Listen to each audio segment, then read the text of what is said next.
اللہ نے نوازا کہ میں تجارت کرنے لگا.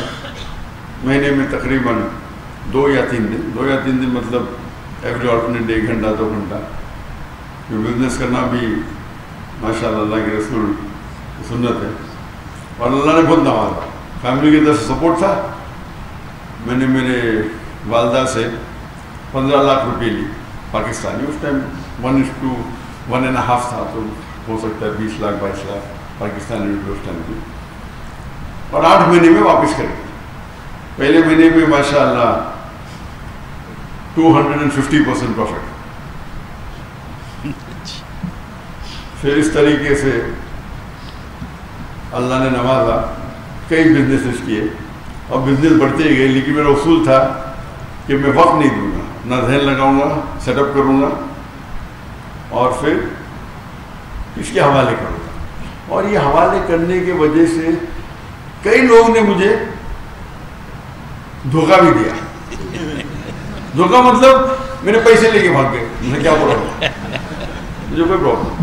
بڑی بڑی اماؤنٹ, کچھ ہندوستانی تھے, کچھ پاکستانی بھی تھے. میرے پارٹنرز دبئی میں ملین لیے.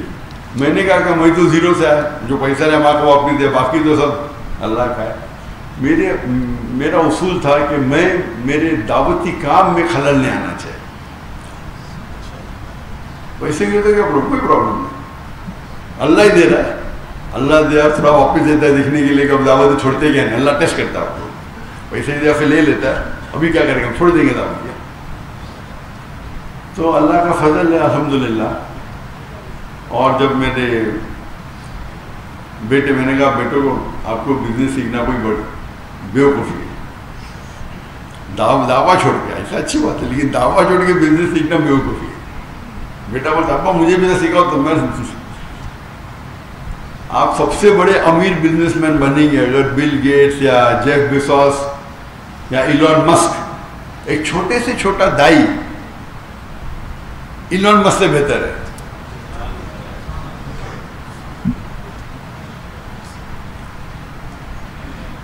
لیکن ٹھیک ہے, کیونکہ اللہ نے مجھے سہولت دی تو میں نے بولا تمہارے نام پہ شروع کر دو, نو پرابلم. لیکن بزنس میں ہمیشہ اللہ تعالیٰ کو اپنا پارٹنر بنا. اور جب اللہ تعالیٰ کو پارٹنر بناتے, چھوٹا پارٹنر تو نہیں بنا سکتے نا, برابر. تو میں نے بیٹے کو منیمم آپ کو 51% اس کی جو انکم ہے, 51% جو منافع ہوتا ہے وہ اللہ کے راہ میں دینے پڑے گا. میں تو ویٹرن ہوں, میں پرانا ہوں, میں تو زیادہ دیتا ہوں, اتنا دیتا ہوں بولوں گا نہیں, لیکن یہ تو نہیں ابھی ہے. تو 51% آپ کو اللہ کے راہ میں دینے پڑے گا. اور جتنا اللہ کو جتنا زیادہ دیں گے پرسنٹیج جو بچتا ہے وہ آپ کے پاس زیادہ رہتا ہے. میں ہمیشہ کہتا ہوں ایون میرے اسٹاف سے, ہمارے پاس بمبئی میں صرف 500 ملازم تھے, فل ٹائم پیڈ امپلائیز, اور والنٹیئر 10,000 سے اوپر تھے. تو میں کہتا تھا کہ اگر آپ 10,000 روپیہ بھی کماتے, اللہ کے راہ میں جو زکوٰۃ ہے وہ فرض ہے اپنی جگہ پہ, کچھ تو اللہ کے راہ میں خرچہ کرو, بھلے 10% ہو. جب 10% خرچہ کریں گے آپ تو غریب, آپ کو زکوٰۃ تو دینا نہیں, تو آپ کے پاس بچے گا 9,000 روپئے.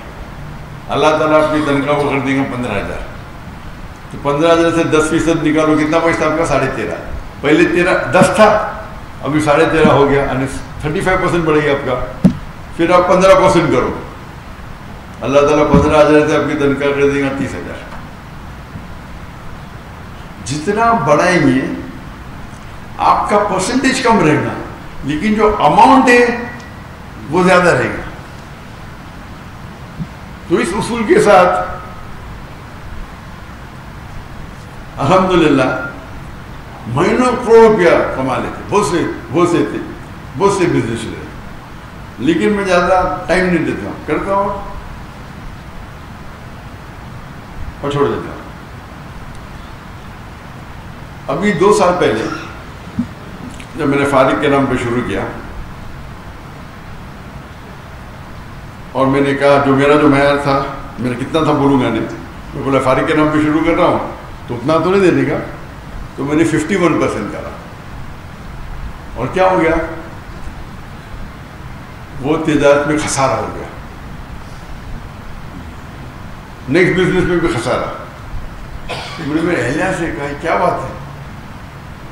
ہو سکتا ہے کہ میں نے جو میرا معیار رکھا تھا میں زیادہ پیسے نہیں دے پایا. ابھی دھندا تو وہی کر رہا ہوں نا, نام فارغ کا ہے. تو میں نے کہا یہ میں نے غلطی کی. جو میرا جو وعدہ تھا زیادہ دینے کا, خالی نام بدلنے سے, تو میں نے میرے اہلیہ سے کہہ دیا کہ اس کا پرسنٹیج بھی سیم ہوگا جتنا میرا پرسنٹیج ہے. تجارت تو میں ہی سنبھال رہا ہوں, میرا بھائی میرا بیٹا سے سن کر. تو اللہ تعالیٰ چیک کرتا ہے. کبھی کبھی شیطان آتا ہے, میرے بیٹے کے نام پہ کر دو, کم کر دو, تمہارا تو نہیں, وہ تمہارا وعدہ اللہ کے ساتھ, بیٹے کا تھوڑی ہے.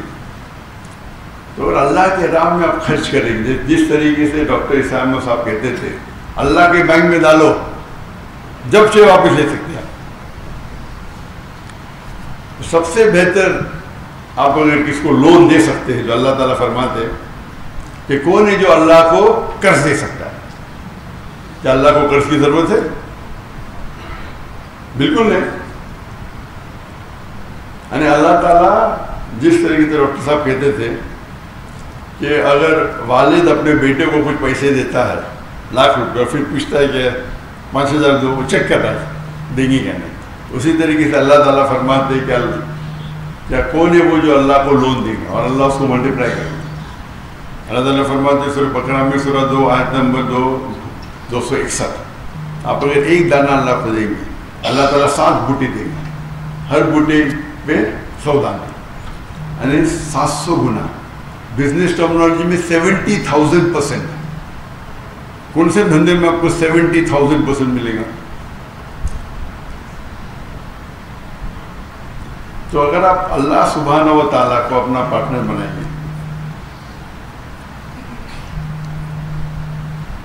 تو آپ دیکھیں گے کیا محفوظ ہے. وہ فرض تو 2.5% ہے, لیکن زیادہ دینا تو حرام نہیں نا, افضل ہی ہے. تو جتنا آپ زیادہ دیں گے اتنا کم ہے. یہ اللہ پہ توقع ہے. اور الحمدللہ جیسے میں جب ڈاکٹر صاحب سے ملا, میں نے شروع میں سوچا تھا کہ میڈیکل ڈاکٹر سب سے بہتر پروفیشن, سب سے بہترین پروفیشن ہے. جس طریقے سے ڈاکٹر اختیار احمد صاحب رحمہ اللہ سوچتے تھے کہ ڈاکٹر سب سے بہترین پروفیشن ہے انسانوں کا علاج کرنا, ان نے ڈاکٹری چنا تھا نہ کہ پیسے کمانے کے لیے. اسی طریقے سے میں نے بھی چنا تھا کہ میڈیکل ڈاکٹر بنوں.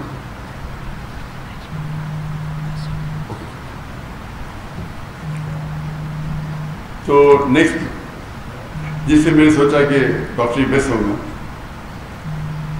جب قرآن مجید کو پڑھا, اللہ تعالیٰ فرماتے جس آیت کو میں نے شروع میں تلاوت کی سورہ فصیلت چیپٹر 41 ورس 34, ومن احسن قولا ممن دعا الی اللہ وعمل صالحا قال انی من المسلمین. کہ کون شخص سے بہتر شخص ہے لوگوں کو اللہ کی طرف بلاتا ہے, اچھے اعمال کرتا ہے اور کہتا ہے کہ میں مسلم ہوں. تو سب سے بہترین جو پروفیشن ہے وہ دائی کا. تو اسی لیے میں نے ڈاکٹری چھوڑ کے دائی بنا, اور اللہ سے امید رکھتا ہوں کہ جو بھی کچھ ہم تھوڑا کام کر رہے, جو ہمبل ایفرٹس ہمارے وہ اللہ تعالیٰ قبول فرمائے. اللہ سے دعا کرتا ہوں کہ ہم سب کو انشاءاللہ آخرت میں جنت میں اٹھائیں. آخرت دعوانا الحمدللہ.